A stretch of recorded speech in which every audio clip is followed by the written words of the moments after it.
ہمارے یہاں لوگوں نے سنت شریعت سمجھا ہے صرف پگڑی باندھ لی، بہت عظیم سنت ہے امامہ باندھنا۔ بعض لوگوں کا خیال ہے صرف داڑھی رکھنا، داڑھی بہت عظیم سنت، بہت عظیم سنت، انبیاء کرام کی پسند ہے۔ اور آپ کو پتہ ہے اللہ تعالیٰ نے عورتوں کو داڑھی دی ہی نہیں، یہ مرد کا زیور ہے۔ ہاں یہ مردانہ کام ہے، داڑھی مرد کا زیور ہے۔ اور پھر یہ آپ کے جسم کا حصہ ہے، داڑھی کا وزن کوئی نہیں ہوتا۔ پوچھ لیں جنہوں نے بڑی رکھی ہے، بے شک ان سے بھی پوچھ لیں، یہ وجود کا حصہ ہے، اس کا کوئی وزن، کوئی پریشانی۔ اور ایک اور بات نوجوانوں آپ سے کہہ دوں چلتے چلتے، بغیر داڑھی کے آپ سونے لگ رہے ہوں تو لوگ کہیں گے پیارے لگ رہے ہو، اچھے لگ رہے ہو، خوبصورت لگ رہے ہو۔ اور داڑھی کے ساتھ اگر کسی کو پیارے لگو نا تو جو تعریف کرے گا وہ تو تعریف ہی بڑی روحانی قسم کی ہے، وجدانی۔ یعنی آپ داڑھی کے ساتھ اچھے لگیں تو لوگ کہتے ہیں کتنا نورانی چہرہ ہے۔ اب دیکھو اس تعریف کے پیچھے جو جملوں کی ترتیب ہے اس میں حسن کتنا، داڑھی، امامہ، سفید لباس، اور پھر یہ کہ مسواک کرنا بڑی اعلیٰ سنت ہے، میٹھا کھانا بڑی اعلیٰ سنت ہے۔ لیکن یہی 4-5 سنتیں نہیں میرے بھائی حضور کی، یہ بہت بڑا مسئلہ ہے۔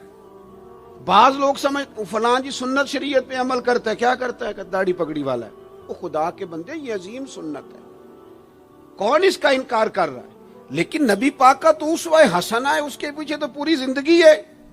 ادھر دیکھو میری، اچھا پھر ایک اور بات، بعض لوگ سمجھتے ہیں میٹھا بولنا صرف سنت ہے اور اخلاق کی علامت ہے، صرف میٹھا بولنا۔ آپ نے ناراض نہیں ہونا، میٹھا تو بعض بندے اپنے مطلب کے لیے بھی بولتے ہیں، وہ کام نکلوانے کے لیے بڑا میٹھا میٹھا بول رہے ہوتے ہیں۔ اور سنو میرے بھائی، صرف میٹھا بولنا ہی سنت نہیں، ہمیشہ سچ بولنا سنت ہے، ہمیشہ صحیح بات کرنا، دیانتدار رہنا۔ تو سمجھتا ہے 4 5 6 8 چیزیں ہی سنت ہیں؟ او خدا کے بندے، نبی پاک کی جو ادا سب سے پہلے دنیا کے سامنے آئی اور حضور کی جس ادا سے، سنت سے لوگوں کو سب سے پہلے واقفیت ہوئی، شور نہیں پڑ جاتا کسی چیز کا دنیا میں، معاشرے میں فلاں بندہ یہ کرتا ہے، فلاں ایک بندے کا ایک چیز تعارف بن جاتی ہے۔ تعارف، کوئی چیز لوگوں کے وجود کے ساتھ، نام کے ساتھ سابقہ لاحقہ بن جاتی ہے۔ جو چیز سب سے پہلے جس سے لوگوں نے میرے نبی پاک کا تعارف کیا اور لیا، ادھر دیکھو نوجوانوں میری طرف، جس چیز سے سب سے پہلے حضور کی جس ادا سے لوگ واقف ہوئے تھے وہ تو صادق اور امین ہونا ہے۔ سب سے پہلے لوگ واقف ہوئے تھے کہ ہمیشہ سچ بولتے ہیں، ہمیشہ سچ۔ ملت کا جوان تو لوگوں کو ہنسانے کے لیے جھوٹ بولتا ہے، کوئی فائدہ نہیں، کوئی فائدہ نہیں۔ جھوٹ بولنے کے لیے ڈینگے مارتے ہیں، بڑکے مارتے ہیں، میں یہ ہوتا ہوں، میں وہ ہوتا ہوں۔ جھوٹ بولتے ہو، کیوں زیادتیاں کرتے ہو اپنے ساتھ؟ نبی پاک علیہ السلام کی تو پہلی ادا، پہلی سنت جس سے لوگ واقف ہوئے وہ صادق اور امین ہونا ہے، اور لوگ کمزوری دکھاتے ہیں۔ میں آپ سے عرض کروں، آج پتہ ہے میرے ملک کا حال کیا ہے؟ آج اتنے درد میں ہیں لوگ، اتنی تکلیف میں ہیں۔ امیر لوگ تو پیٹرول پہ بحث کرتے ہیں، پیٹرول پہ زیادہ تر وہ لوگ بحث کرتے ہیں جن کی گاڑیاں بڑی ہوتی ہیں۔ غریب پیٹرول پہ بحث نہیں کرتا، وہ تو کہتا ہے کرایہ 10 روپے بڑھ گیا بس کا، کیونکہ اس کو تو بس میں آنا جانا ہے، پیٹرول سے تو اس کا لینا دینا نہیں۔ یہ تو امیروں کی باتیں، تگڑے لوگوں کی باتیں۔ یہ سارا عالم، اس ملک کا سب سے بڑا مسئلہ نہ قانون کا ہے، نہ معیشت معاشرت کا ہے، اس ملک کا سب سے بڑا مسئلہ دیانتداری کا ہے۔ یہاں اگر دیانتداری ہو جائے، سچ بولنے والا، بات کرنے والا سچ بولے۔ اذان سن لیں جی پہلے۔ ڈاکٹروں کے بارے میں رائے کیا ہے؟ چلیں بتائیں وابڈا والوں کے بارے میں رائے کیا ہے؟ آپ اپنی بھی ایک مولویوں پیروں کے بارے میں رائے کیا ہے؟ بس یہی حال کیا گیا، الا ماشاءاللہ بد اعتماد کر دیا گیا۔ ایسا نہیں ہے کہ صرف کسی ایک گروہ، ایک طبقے کے بارے میں بددیانتی کو فروغ دیا گیا، جھوٹ کو۔ آج بھی کسی بھی شخص کو آپ لے لیں، اس کے بارے میں سچائی سے زیادہ جھوٹی خبریں زیادہ پھیلائی جاتی ہیں۔ افواہوں کا دور۔ اپنی زندگی میں جوانوں سچ بولو، دیانتداری کا مظاہرہ کرو۔ اس ملت کا جوان کیسے ترقی کرے گا جس کی ماں کہتی ہے کہ پتر تو سچ ہی نہیں بولتا, تو جاتا کہیں ہے بتاتا کہیں ہے, تو بات ہی ٹھیک نہیں کرتا, کیسے بات سنو. نبی پاک صلی اللہ تعالی علیہ وسلم نے جب مختلف جگہوں پہ تبلیغ دین کے پیغامات بھیجے تو ہرقل بادشاہ کو بھی حضور نے پیغام دیا. بڑا سیانہ آدمی تھا, سمجھدار تھا, معاملہ فہم تھا. اس نے کہا میں کوئی جذباتی فیصلہ نہیں کرتا, کچھ چیزوں کے نا حضور کے بارے میں کچھ چیزوں کے سوالات میرے ذہن میں ہیں. اس نے کہا یار یہاں کوئی آیا ہوا ہو نا, مکے کا سردار, لوگ تجارت کے لیے آتے ہیں, کوئی سمجھدار سیانہ سردار وزادار آدمی تو لے کے آؤ. ابو سفیان ابھی مسلمان نہیں ہوئے تھے, وہاں گئے ہوئے تھے, اور آپ کو پتہ ہے کہ وہ ہر جنگ میں آگے تھے کلمہ پڑھنے سے پہلے. ان کو بلا کے نا لوگوں کو پتہ چلا یہ آئے ہوئے ہیں تو لے جا کے بادشاہ کے سامنے کھڑا کر دیا. ابو سفیان کہتے ہیں جب اس نے سوال جواب شروع کیے نا تو ظاہر ہے میں مخالف گروہ میں تھا. جب کوئی مخالف گروہ میں ہوتا ہے اس نے تعریف تو نہیں نہ کرنی ہوتی. وہ صرف ہمارے ملک میں رواج ہے کہ لوگ جو پارٹی چھوڑ کے آ رہے ہوتے ہیں اس کی بھی تعریفیں کر رہے ہوتے ہیں, اور جدھر جا رہے ہوتے ہیں پھر اس کی بھی. اللہ جانے کیسے اپنے دل کو سمجھاتے ہیں, ضمیر کو مطمئن کرتے ہیں, اللہ ماشاء اللہ.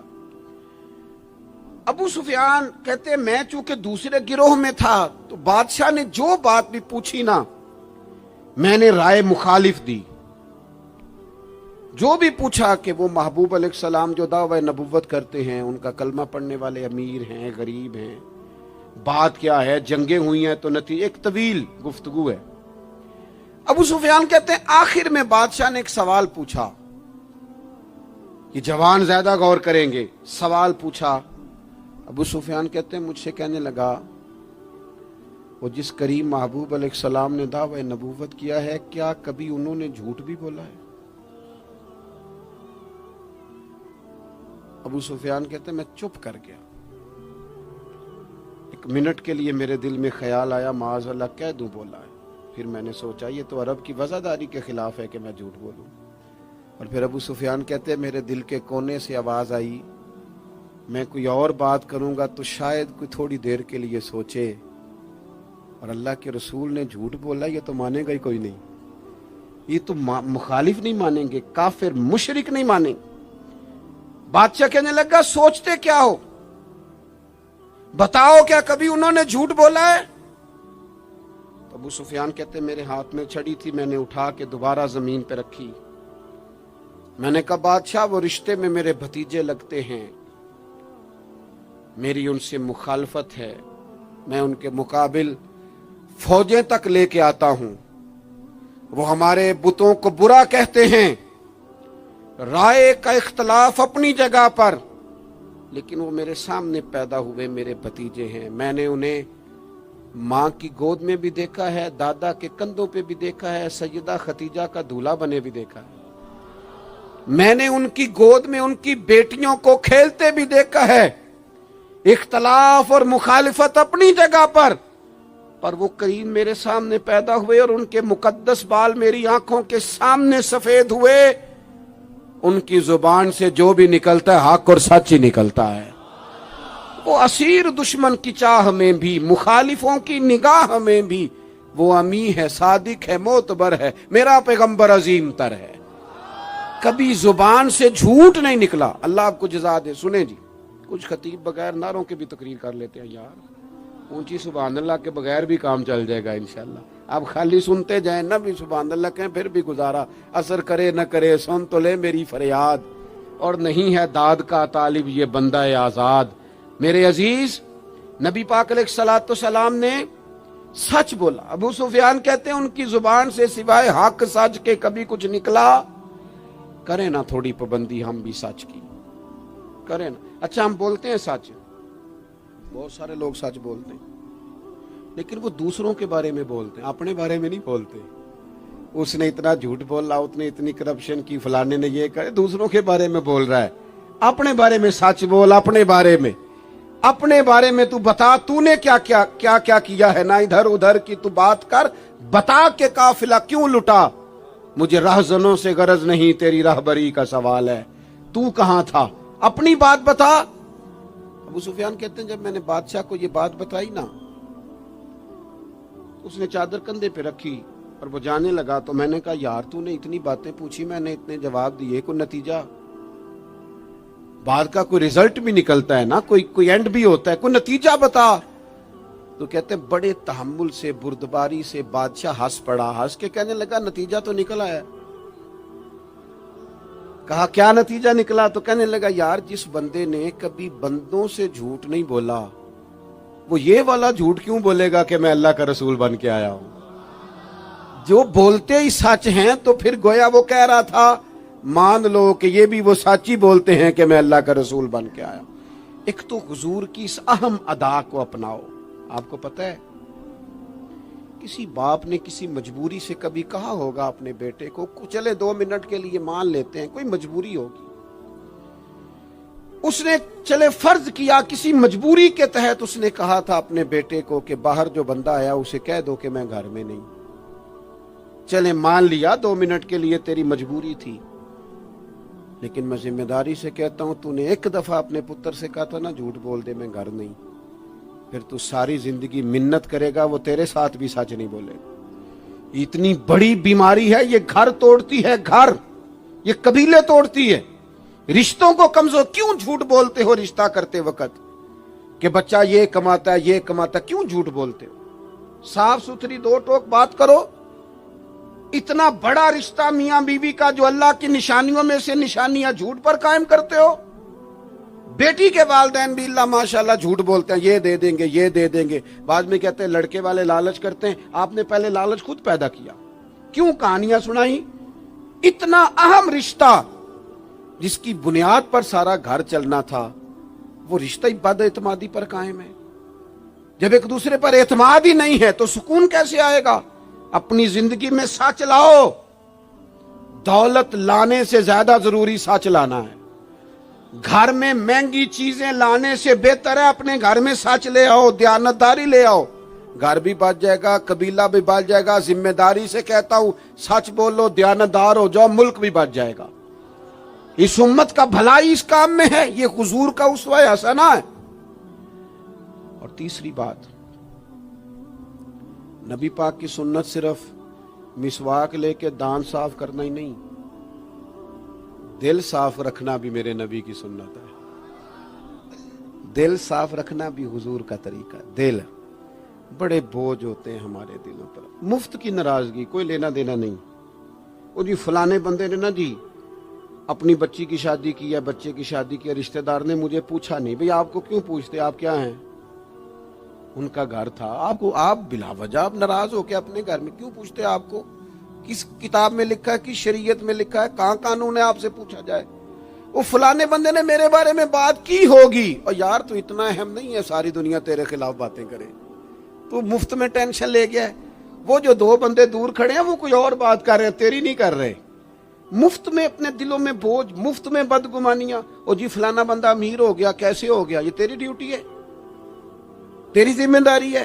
میرے اعلیٰ حضرت فاضل بریلوی رحمت اللہ لکھا ہے حسد کرنے والا بندے پر اعتراض نہیں کرتا, حسد کرنے والا اللہ تعالیٰ کی تقسیم پر اعتراض کرتا ہے. معاذ اللہ ثم معاذ اللہ. وہ تو کہہ رہا ہے اسے نہیں ملنا چاہیے تھا, مجھے ملنا چاہیے تھا. آپ جب اتنی زیادہ عداوتیں پیدا کر لیتے ہیں, آپ کیوں نہیں اس چیز سے خوش ہوتے جو نظام میرے رب نے بنا دیا ہے؟ اتنی بڑی اللہ کی مخلوق ہے, لیکن ہمیں لوگ اچھے نہیں لگتے. جس سے پوچھ لو وہ ناراض ہی ہے. ہر بندہ کسی نہ کسی سے ناراض ہے, شکوے کر رہا ہے. وہ چھوڑ دے یار, میں کسی شخص سے بیزار نہیں ہو سکتا, ایک ذرہ بھی تو بیکار نہیں ہو سکتا. جسے اللہ نے بنایا ہے وہ بیکار. میں بدعقیدہ بد مذہب کی بات نہیں کر رہا. وہ پھر دہراتا ہوں, ایک تو حضور کی زندگی کامل ہے, مکمل ہے, اسے پڑھو. جس زاویے سے ہنسنا بھی با کمال ہے, رونا بھی بڑا قیمتی ہے. جس زاویے سے پڑھو گے کمال ہی کمال. اور پھر حضور کا اسوہ حسنہ پوری زندگی پہ لاگو کرو. ایک تو سچ بولیں, بددیانتی کبھی نہ کریں, جھوٹ کبھی نہ بولیں, اور اپنے دلوں سے سارے حسد, بغض, عداوتیں, دل دریا سمندروں ڈونگے, کون